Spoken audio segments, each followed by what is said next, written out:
Hello, Richard Halverson here. This is ITS148. That is what it is, isn't it? Yes.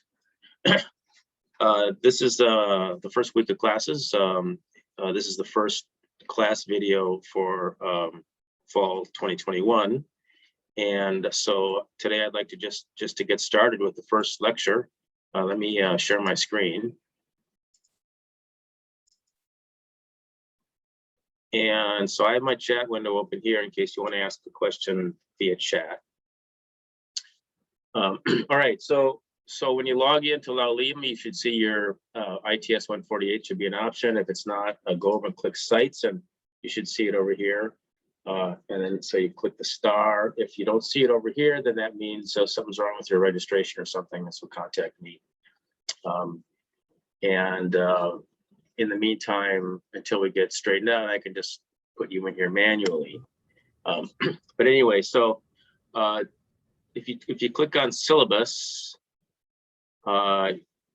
you'll see that the YouTube playlist for the class is the link is right here, and if you click on it right now, live, for you here live, you'll see that there's one video here, and that's an introduction to the class. So it's only 10 minutes, so if you haven't looked at it, you should look at it. And in there all I do is I explain all the different sections of Laulima. Most of you took 128 from me last semester, so you're pretty familiar with how the textbook works and all that. What's different is I've added this forums thing, and if you want to, this is a synchronous, no, asynchronous online class, and so to replace, an attempt to replace our sitting in a classroom and people raise their hand and ask a question, and all this rest of the students get an opportunity to hear the question and then I answer the question. This is intended to replace that. In online classes, asynchronous that are accredited as ours are, they're concerned about the interaction between instructor and student, and there should be instructor initiated and student initiated interaction. And so this section here, this raise your hand, is an attempt to satisfy the student initiated. And so if you post a question up here, then I'll give you extra credit. If you look at the grade book, you can see that there's a section here on raise your hand, and that's up to like three extra credit points or something. So if you have a question and you think that the rest of the class might benefit from the question, even if it's a problem on one of the more difficult lab assignments, post the question up there, and perhaps my answer to your question will be able to help somebody else. So that's that. And these related topics forum, these are actually part of your assignment. And in these, I tried to get you to think about how Python can be used and is used in other classes in the IT program. So there's data science courses, data analytics, there's cybersecurity courses, there's IoT courses, there's web courses, and so these are just what role does Python play in web application development, and what role does it play in game development and the Internet of Things and so on. And so you just search the web and read about it a little bit. I expect that these take no more than a half an hour to research and write up. And this, by the way, is the instructor-initiated interaction between, instructor and student. So, all right. So if in case you're curious, if the 128 class this semester, this is just as an aside, and I thought about offering these questions to you, but they have more questions to do with other majors here at KCC. And we're actually kind of hoping that 128 might broaden a little bit, and there'll be IT or non-IT majors as popular among non-IT majors as maybe IT majors. So anyway, so today I'd like to just get started with chapter 1, and I mean with the first chapter. And so let's go back, and I've included some couple of sections in these chapters which you've seen before. You've seen all these chapters before last semester. If there was a new lab that was not in last semester, I included that. And so all the lab activities here are actually labs that you didn't see. There might be one or two that you did see, but so it should be new to you. There's new sections.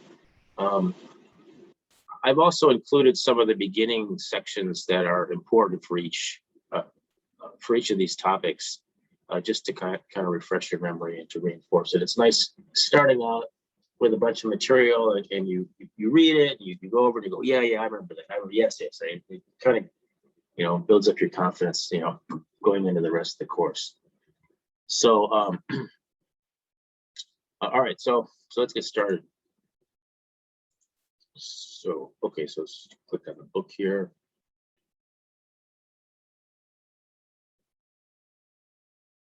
And so I left these in here as optional, and so I see these optional tags when I click on my welcome screen. I don't know, I'm not sure what yours looks like, but all of these are optional. And the reason I put them in here, and there's, in fact, there may be some new labs in here that I could have assigned, but I didn't. But I'll go ahead and let you see all these as we go along.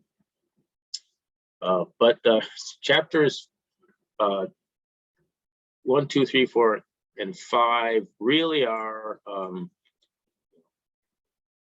topics that should be pretty firm in your head. I mean, you might not be able to name all of the different kinds of statements, but when you see them, you should be able to use them.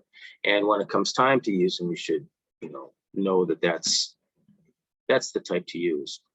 So we start here with functions, and these are user-defined functions that we're talking about. And you recall the motivation for making functions is you have some similar calculations, or some same calculations. Same calculations, certainly.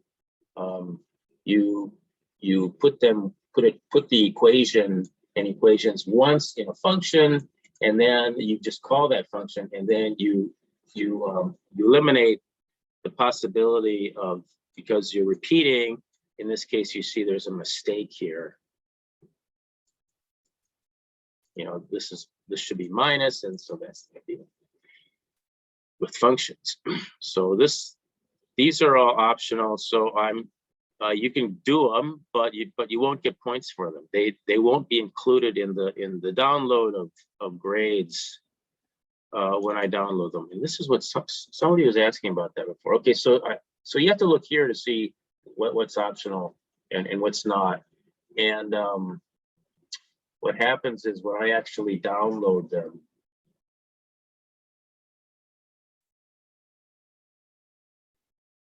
I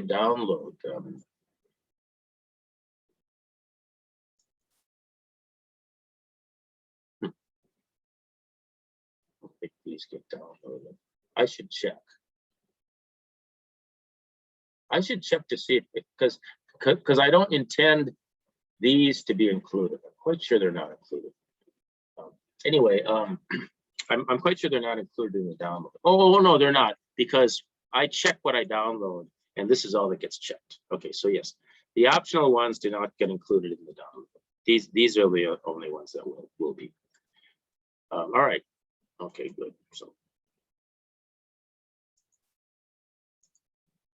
All right, but this 6.2 is a new section, and basically what it is it's just more about functions, but they decided to include an actual section on the advantages of including your printing in functions. And so the first thing they do is they explain a void function. A void function, and a void function is actually a function that does not return anything. So here we have a function called print summary, and it has some parameters. When you call it with some arguments, but this is not like within an expression on the right side of an assignment statement or anything. This is just sitting there all by itself because it doesn't return anything. So this doesn't produce anything. All it does is it does some stuff. And what it does is it does whatever it does, which is it executes these three print statements. Well, these three print statements certainly do something. They cause some output to get put, in the output place, which in this case is a screen. So that's called a void function. In other languages, well, the word void is actually included in here, so it's quite clear. But anyway, so this talks about I guess this does explain it. And here you can do this participation activity to get the points. And so this shows how it calls it and then executes these three things, and they appear over here. And so this tests your understanding. Print operations must be performed in the main program. Well, the point of this is that it's not. Print operations are performed in a function subprogram. So I guess this would be false. Yes. And a void function can have any number of parameters. Yes, that's true. Can have any number of parameters. These are the parameters of this void function. So it's true, and the print function must return a value as output. No, it doesn't. No, it doesn't need to, and that's what a void function is. A void function, in fact, does not return anything. There's no return statement in here. Inside here, there's no return statement. All right, so here it shows how you can use it, and you're gonna. Here's how it is originally, and you're printing some words, and then you're printing a variable called word, and then you're printing some more stuff again, and so on. And so the idea here is let's put this inside of a function. And so you put it inside of a function, and the parameter is this variable, which is this variable. And it doesn't return anything, so it's a void function. And so to execute this, you just execute this. You call it like this with with an argument.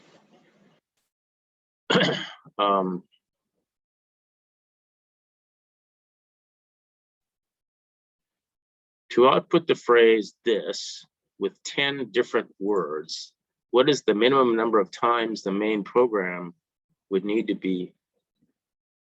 to call this function?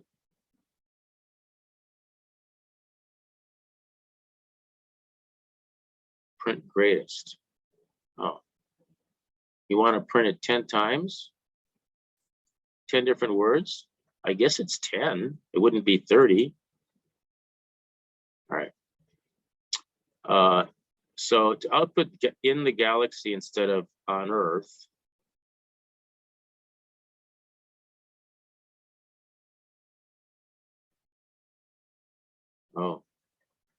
to output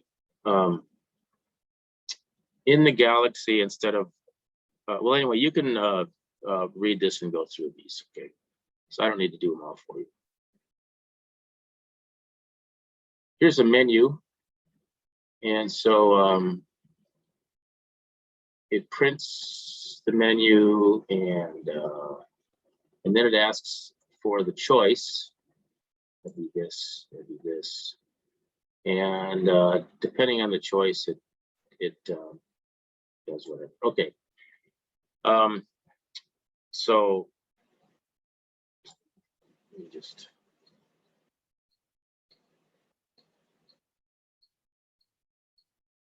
Okay, and here's a challenge activity, and so you remember these in case you don't. Let's do this one.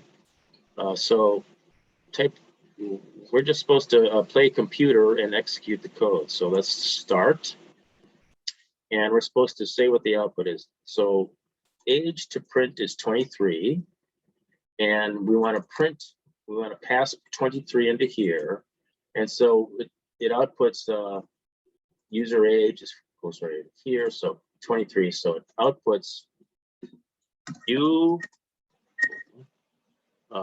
are 23, and then there's going to be this return thing there.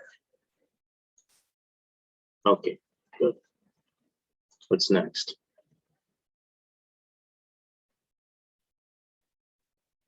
So here, this is simply pointing out that this is the parameter. It's like a variable. It's the parameter coming in, and this is an argument. This can be an expression. This just has to, produce a value that goes into here, and so it's perfectly fine to have an expression here. Can't have an expression here. This is receiving something, but this is sending. So anyway, so product price plus tax amount is 23 plus 5 is 28. So it's passing 28 in here. So it's going to put a 28 right there for that, because that's that. So it's going to say price colon space $ 28. Enter. And I think that's right. Yeah, okay. So I got 2 check marks. You can do the rest of them. Here's another challenge activity. Define a function this with this as a parameter and this as a parameter, and prints using single quote and double quote.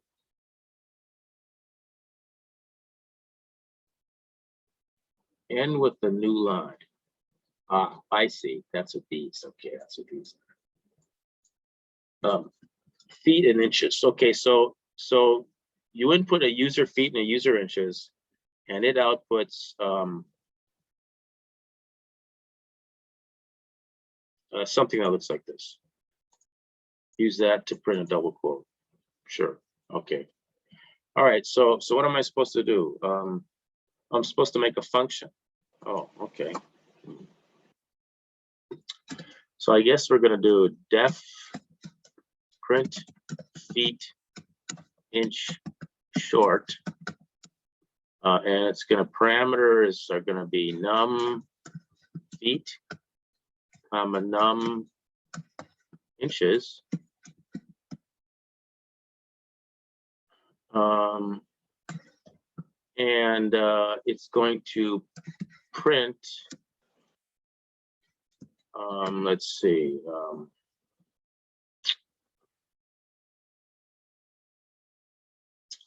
Let's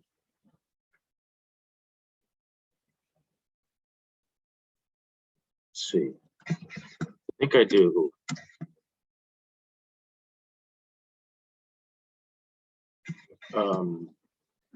I don't normally use this way of formatting, but I'm going to do it this time. Okay, so it's print something feet space something / inches close, and I got to do period format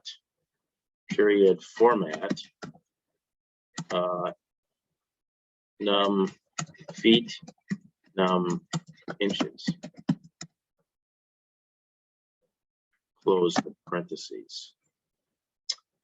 So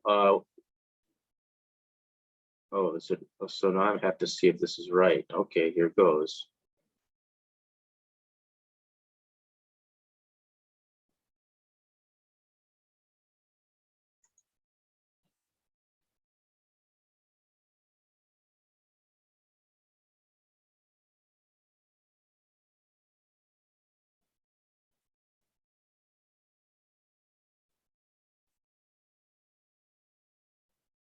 I spelled something wrong. I spelled this wrong.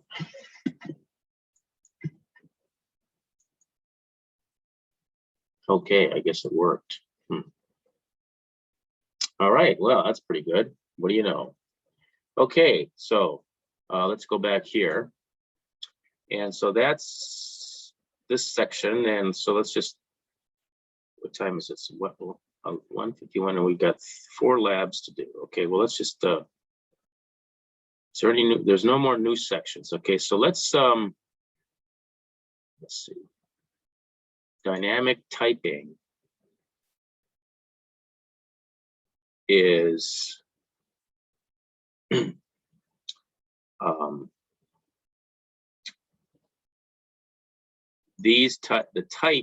types of these functions, in this case, whether it's a number or a string, is going to be defined by what you're trying to put in there.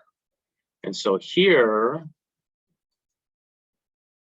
we're calling the function, and here we are calling the function.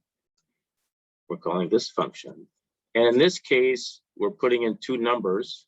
And in this case, we're putting in 2 strings. And so in the first case, these are going to be treated as numbers, and this is going to add those 2 numbers together. And so it's going to output the sum of these 2. It's going to output 12. But when this is going to be, when it's strings that come in here, it's going to be concatenation.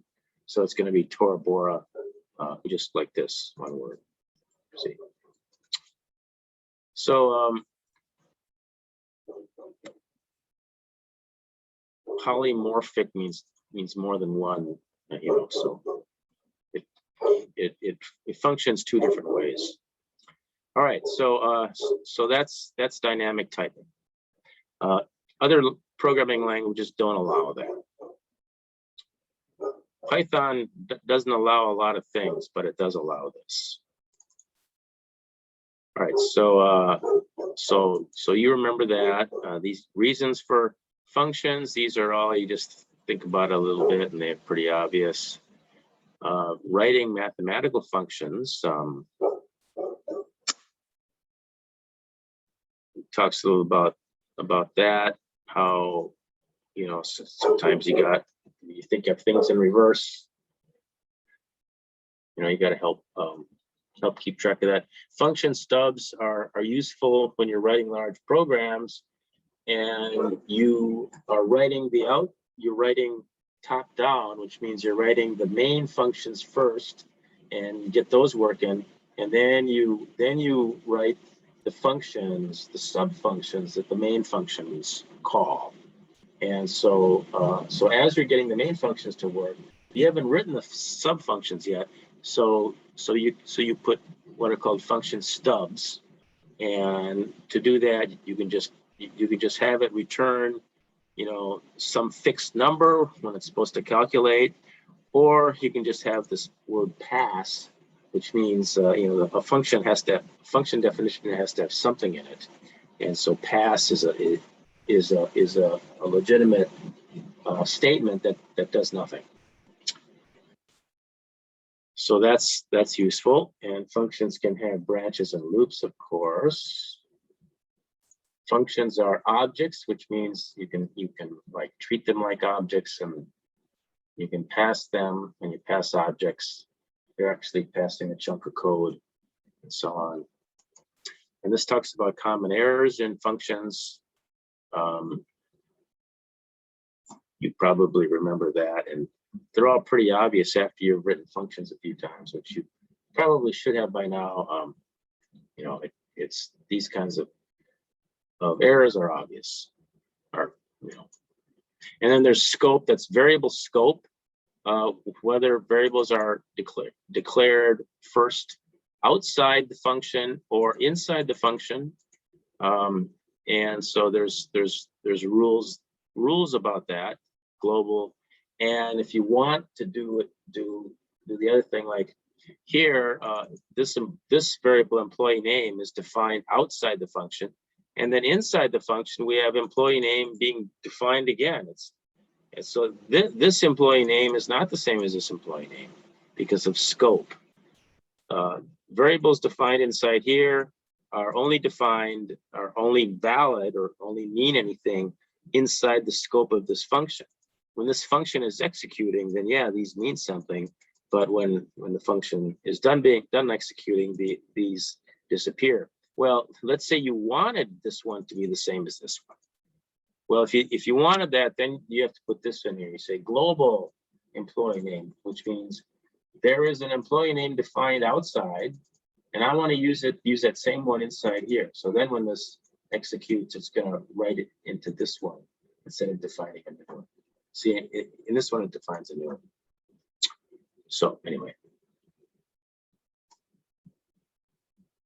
All right, so that's that. Scope. It talks about resolving scope and the, namespaces and so on. These are just definitions of them, definition of the terms. Function arguments. This talks about passing arguments. When you're calling the function, it's called an argument. It can be an expression. But when you're defining the function, it's called a parameter. And what mutability means is can you mutate it? Can it change? So when you're passing something in here, like here you're calling this function called birthday. And so birthday executes. And then after that, birthday is done executing. Can the function actually change this variable? See, it starts out where the variable is equal to 7, and then this function executes. And then look, inside the function, that's 7, it gets added 1 to it, and then it's done. Now, down here is when this is done executing, is Timmy's age 7 or is it 8? Well, it's 7. It doesn't change. It's immutable. Means you can't mutate it. So what actually happens is this evaluates to a value, and that value, this is a new variable, and that takes on that value. And so in here, it's a new variable. Okay, so it adds 1 to this new variable, and then it's done. Doesn't do anything with it. And back out here, Timmy's age stays what Timmy's age was. So that means that it's immutable. Is that what it's? Do I have the terms correct? Yes. And if an object is immutable, then it doesn't change. But there are mutable objects, and lists are. We talked about lists earlier, didn't we? Well, yes, in 128 we certainly did. Lists are mutable. In other words, if you pass in a list, and this comes in here, and by the way, it's called something different, but it's the same list. Okay, and then you mess with it in here. When it comes back out, when this is done, then my list has changed. It's called my list out here. You pass it in there. It comes in here. It's called num list. It changes num list, and then it's done. Comes back out, and it's changed. So lists are mutable. You can mutate them. So anyway, that's function arguments. And does it also talk? Can you send them in different orders and so on? Maybe keywords. Oh yeah. So you can. There's default many arguments, default parameters. Yeah, here you can pass it this way, so you don't get it mixed up. Normally it comes in with an order, so when you call it, it's got to be the right order. But if it's got a lot of parameters and and you might not be defining all of them. Some of them might have defaults and so on. Then you can do it this way. See where you actually say both the name and the value.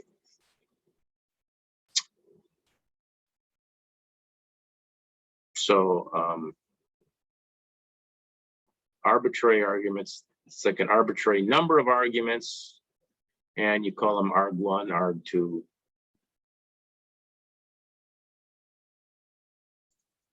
Or yeah, arg0, arg1, arg2, whatever. And functions can have multiple outputs, and they're returned as something. Yeah, so they're returned as a set or a list. All right, so let's see. It's 201. So let's see what these labs are.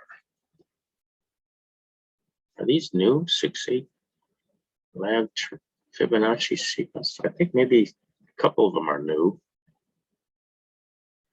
And these asterisk ones they're hard ones. They're extensive. By the way, you can work together, you know, on the hard ones. If you guys want to work together, you can help each other out. Not give each other the answer, but explain. All right, so let's try this one. Lab training, unit tests to evaluate your program. Okay, so all this is explaining that Zybooks can grade your functions separately.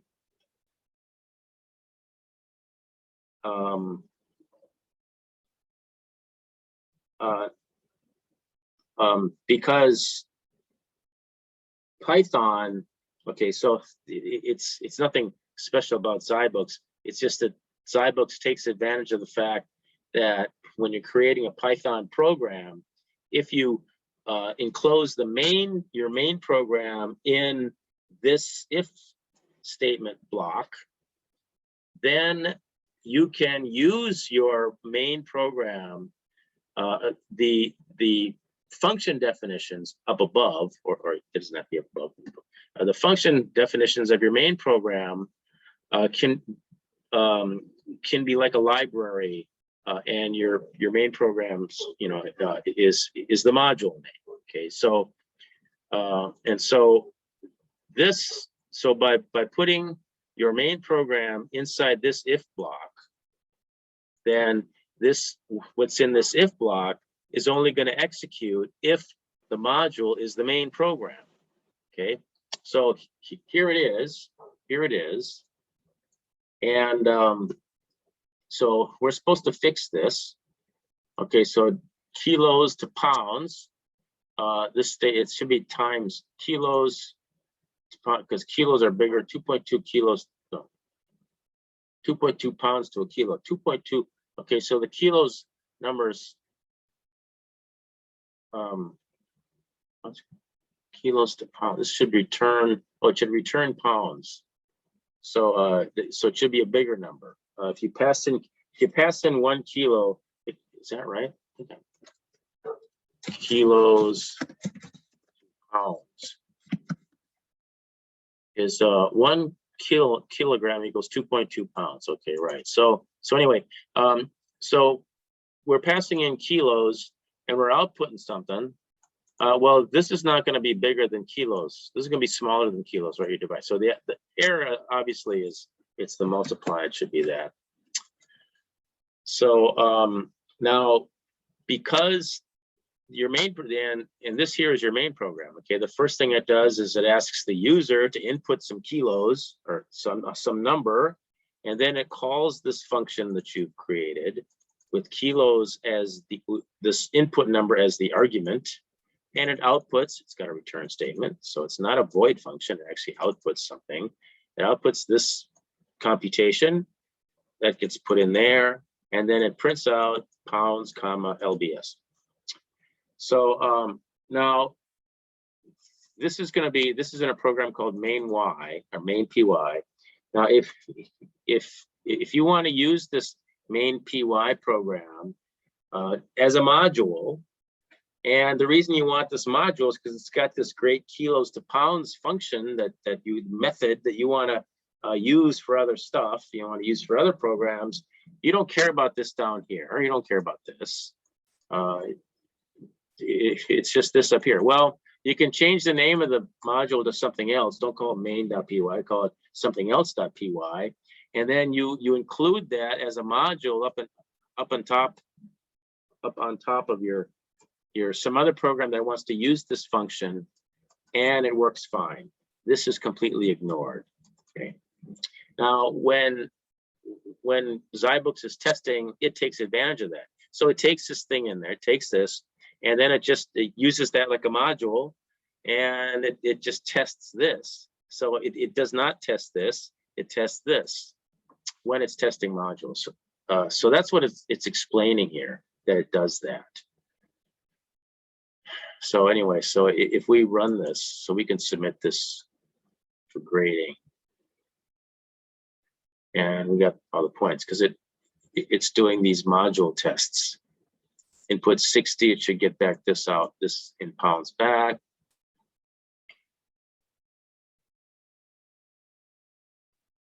And oh no, this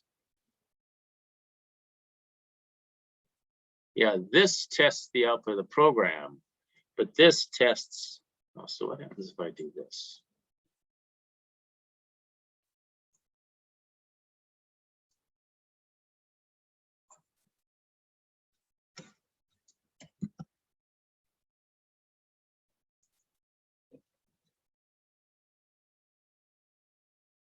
Two out of three, because I got the output is wrong, but it was able to test my kilo to pounds method, just that, and it got the right answer. So that's why it didn't get this one, but I did get the rest of them. Okay, so that showed that makes sense, because the first thing it's testing this, and then the other two tests are just testing this.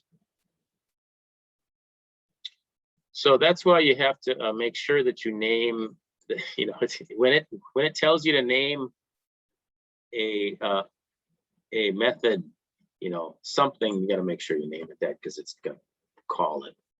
All right, so that's all this is. I got all the points. What's this Fibonacci sequence?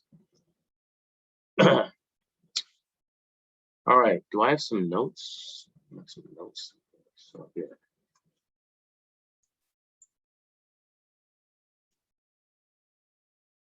Okay, so this is a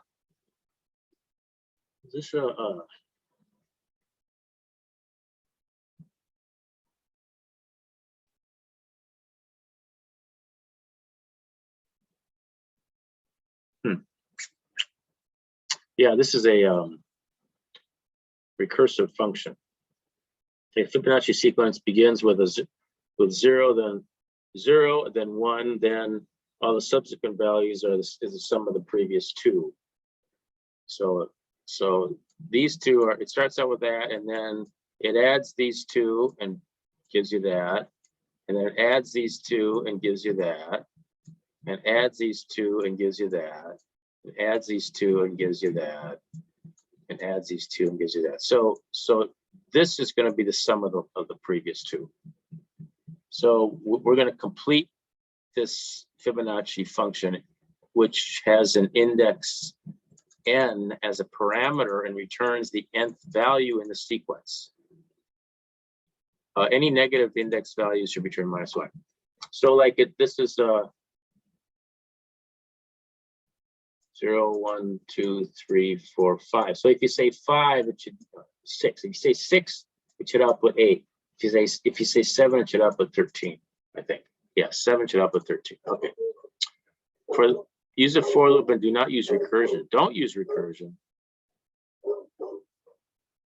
Oh, okay. That's right. The solution they give me does not use recursion. I wonder what happened if you would use recursion. All right. So let's see. All right, so I'm going to type my code here. First of all, if n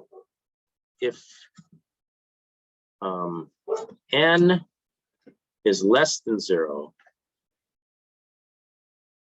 negative index we should return. Okay, so if n is this, if n is less than 0, then return -1. Okay. Otherwise, if n equals 0,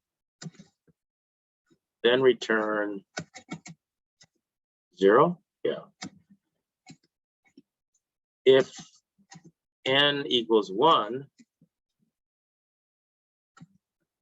then return 1. Otherwise, we're going to start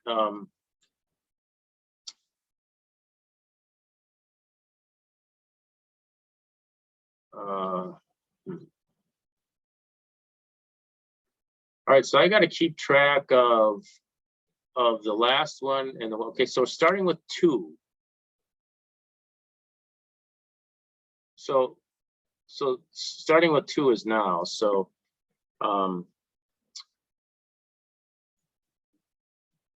anyway, so I'm going to have a variable called the last one, and I'm going to so starting out with 2. Last is going to be 1, and last equals 0. And then I'm going to do, this is going to work.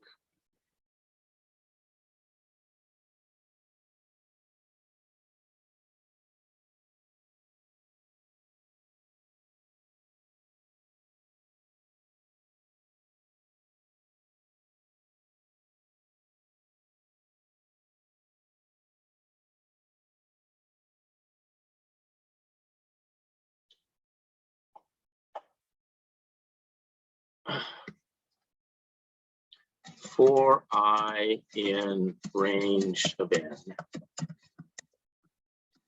So we're at 2. So fib, we're going to start out with I'm going to say fib is equal to last plus last.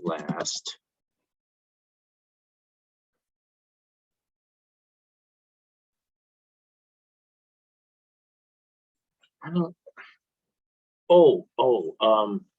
Okay, all right. If n is less than 0, it's going to return. If it's 0, it's going to return it 1. Okay, so if it's the first time, this has to work with 2. Let's show that it works with 2, and then if it works for, okay, so if it works for 2, then it works for, and we can show it if it works for I and it works for I plus 1, then by induction we know that we've got it correct. So so if this is 2, then this is correct. If it's okay, so it's going to go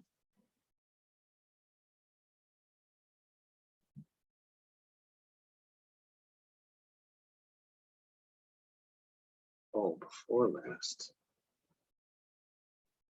Why am I returning before last? I should have made sure I understood this algorithm before I started teaching today. But so I'm just going to write what they have here, except for they call them different. Before last equals last, and then last equals fib.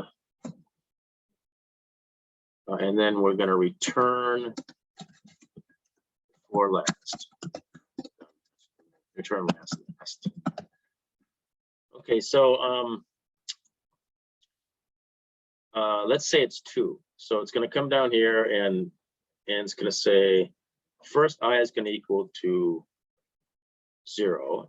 This is going to be equal to 0, 1, and 2. So it's going to so 0 fib is going to equal to these 2.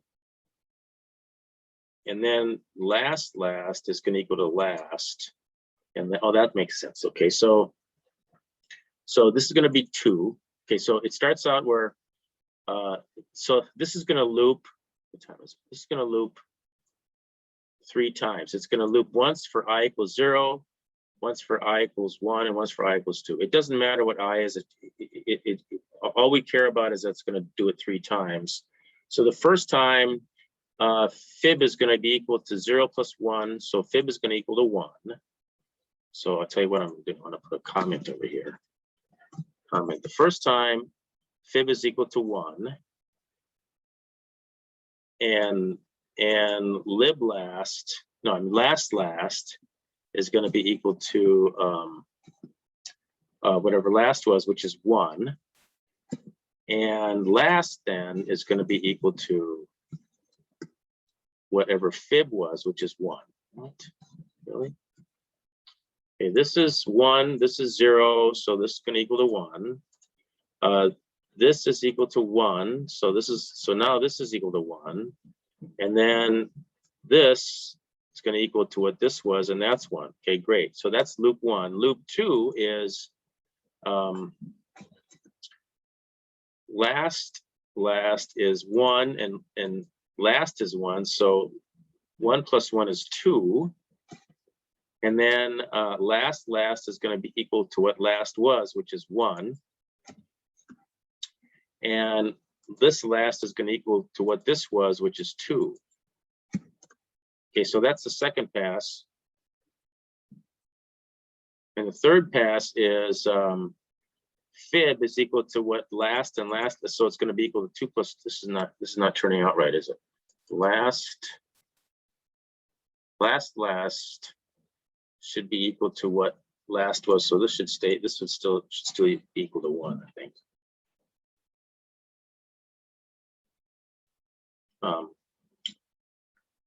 First pass is 1, 1, and 1. Second pass is 1, 2, and then that last was 1, and then it becomes 2, and the third pass is going to be last of 3, and last is going to be 2, and last is going to be what fib is. And you return this one. So you return this one.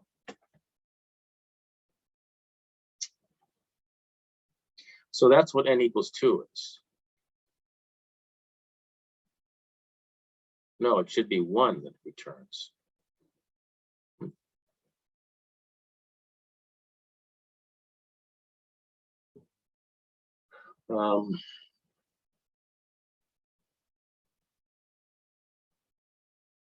0, 1. Oh, I'm sorry. If this is 2, then this is only going to loop twice, not 3 times. It's going to loop for 0 and 1. It's not going to loop for 2. So I looped too many times. So it's going to return last, which is this. Okay. So that's what happens when you do 2. When you do 3, then it was what it was.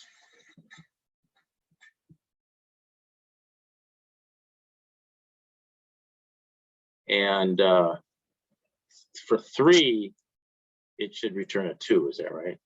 Yeah. 0, 1, 2, 3.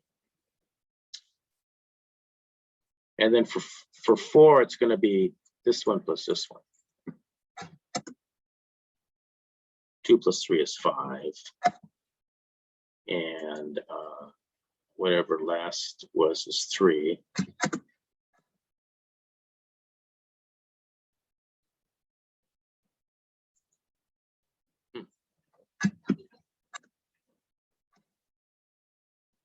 Oh yeah, 3. Okay. All right. So anyway, okay. Let's see if this. Let's see what this looks like. So I'm going to try putting in 3. Richard. Oh, just hold on. Richard, are you home? I'm teaching a class right now. Okay, I'll be done at 2:30. Okay.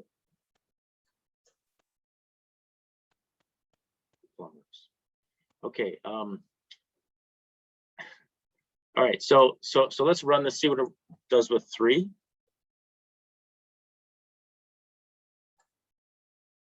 One, 2, 3.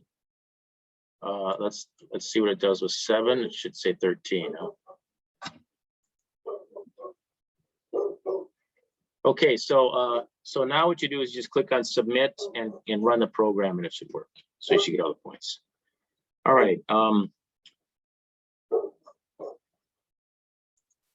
Okay, this one has got an asterisk on it, which means it's a pretty complicated one. So prompt the user to enter a string of their choosing, store the text in a string, and then output the string.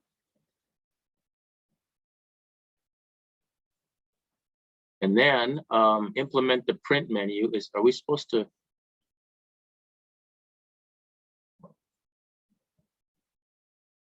Okay, got it. Okay, so the first thing it does is that. Okay, so it runs. So the first thing it runs, and then it asks you to enter a string. So you enter a string, and then it outputs this. And when you do that, you get 1 point. And then it asks you to implement the print menu function, and you get a point for that. And the print menu function means you output this.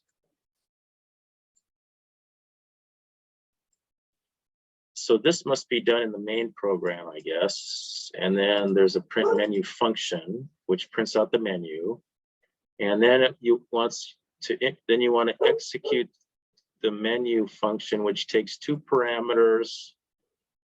It takes 2 parameters, a character representing the user's choice, and the user provided sample text.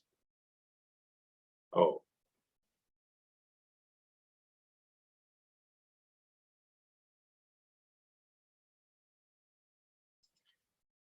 And then execute menu executes it sits there and waits until the user enters something.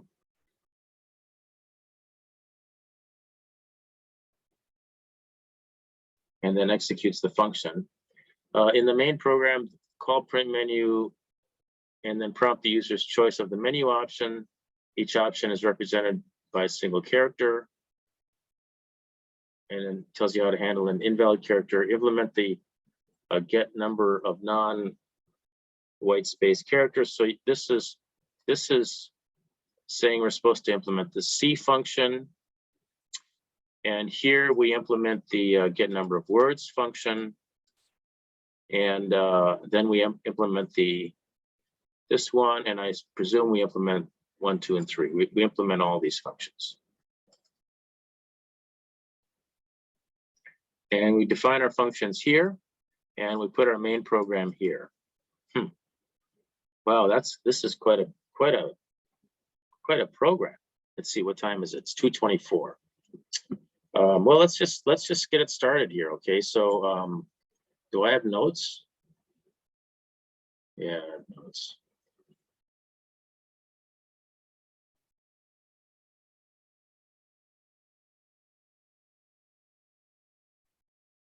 All right, so let's just start with I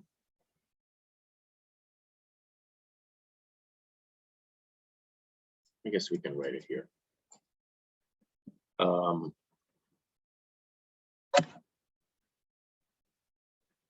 So I'm going to use some sort of stubs function stubs thing here just to get us started. It's 2:24. So first of all, I'm going to want you to enter a particular enter a user string. Enter this. What do we call it? Sample text.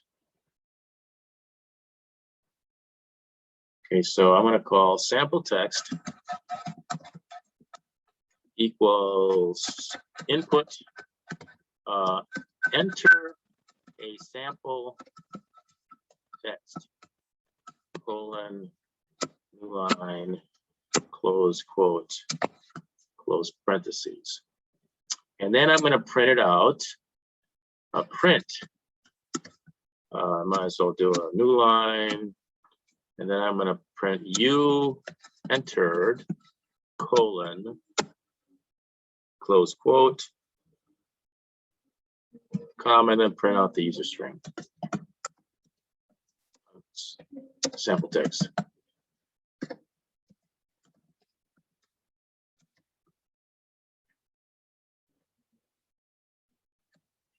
All right, and then I'm going to print the menu. So let me just so there's going to be a function called print menu. Def print menu. I don't think we need to have any parameters there, but what this is going to do is it's going to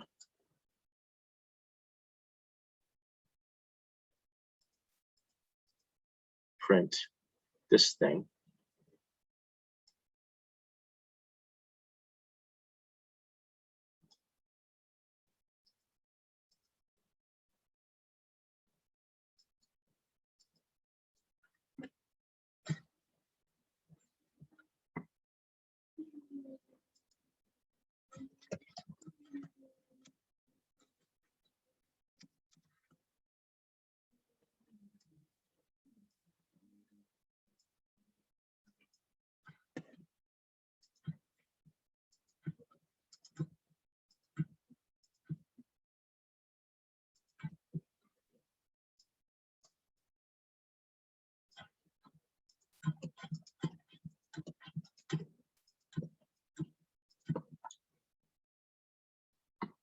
I guess we could put a new line here. Do we need to put a new line? Okay.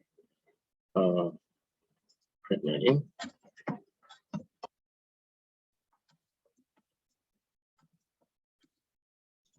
All right, so what happens if I run this now?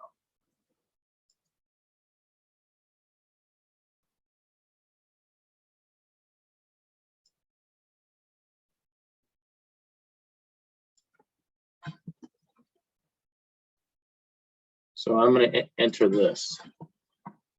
And when I run this, it says,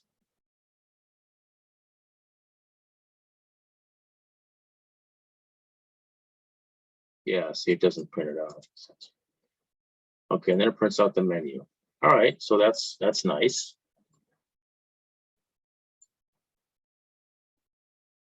And then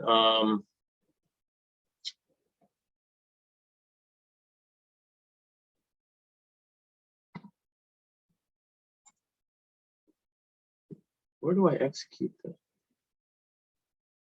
All right. So then I'm going to have a loop, and in the loop, oops, do that. We're going to, you know, it's 228. Before I leave, I'm going to open up a new notepad, and I'm going to copy this into my notepad, and I'm going to save as, and I'm going to be on my desktop, and I'm going to create a new folder called ITS148. Oops. And I'm going to go in here, and I'm going to say this is 620. This is lab 6.20.py.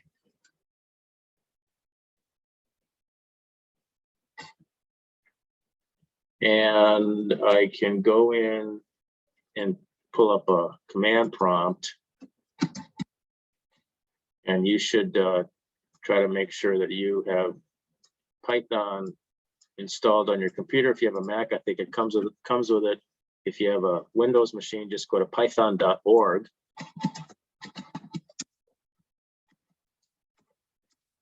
And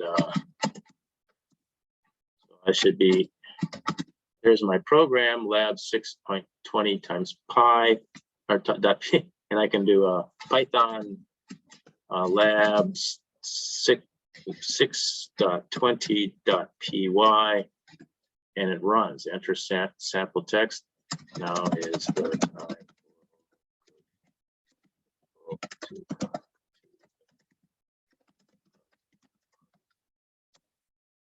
And it says what I did. Okay, so I'm gonna continue this.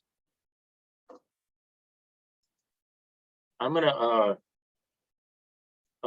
next week I'll schedule 2 classes, and I'll keep going on this, and so I'll get you more started than I have already. But basically I'll start building up some of these methods, and there's a bunch of them. And there's a bunch of short ones. That some are short, some are not so short. I'll get you started on those. So, are there any questions? All right. Hearing none. Thanks for coming today, and I'll see you next week. Thanks for watching.